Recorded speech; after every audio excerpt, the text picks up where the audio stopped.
எனக்கு என் மாமனார் ரொம்ப ஸ்பெஷல். எனக்கு எனக்கு பொண்ணு கொடுத்ததே பெரிய விஷயம். ஏன்னா நான் என்னோட தாய் மாமா தான் அவங்க. இருந்தாலும் எனக்கு வந்து நிரந்தரமான வேலையோ அதெல்லாம் எதுவும் இல்லை. டெலிவிஷனில் இருந்த காம்பேரர் ஒரு எபிசோட் பண்ணால் 4500 ரூபாய் கிடைக்கும். இப்போ பாலா ஏஞ்சலின்லாம் நிறைய வாங்குறாங்க இப்போ விஜய் டிவியில். ஏன்னா விஜய் டிவி வளர்ந்துருச்சு.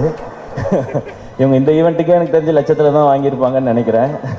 ஸோ அப்போல்லாம் 4500 ரூபாய் தான் கொடுப்பாங்க. ஸோ பரவாயில்ல. ஆனால் எங்கள் மாமனார் என்ன சொன்னார்னா, அவன் ஏதோ ஒன்று பண்ணணும்னு நினைக்கிறான், மெட்ராஸ்க்கு போய் சர்வை பண்ணுறதே பெரிய விஷயம், அவன் சினிமாவுக்கு போகணும்னு நினைக்கிறான், சப்போர்ட் பண்ணுவோன்னு சொன்னாங்க. எனக்கு இன்னைக்கு மேடை பார்க்கும் பொழுது நான் என் மாமாவுக்கு, மனோர் மாமாவுக்கு தேங்க்ஸ் சொல்லணும்னு நினைக்கிறேன். இந்த மேடையில் அவங்க தான் என்னை தைரியமாக சப்போர்ட் பண்ணது. போடா, ஏதாவது ஒன்று முயற்சி பண்ணுறான், அவன் பண்ணணும்னு நினைக்கிறான், பண்ணுறா, பார்த்துக்கலான்னு சொல்லி. ஏன்னா அவருக்கு வந்து ஒரு 43 வயசில் எங்கள் மாமாவுக்கு ஹார்ட் அட்டாக் வந்துடுச்சு. அப்போ அவர் பிஸ்னஸ் எல்லாம் விட்டுட்டார். ஏன்னா அவருக்கு 2 பொண்ணு, அந்த 2 பொண்ணுங்களை பார்த்துக்கணும். அந்த டைம் தான் எங்கள் அப்பா இறந்துருந்தாங்க.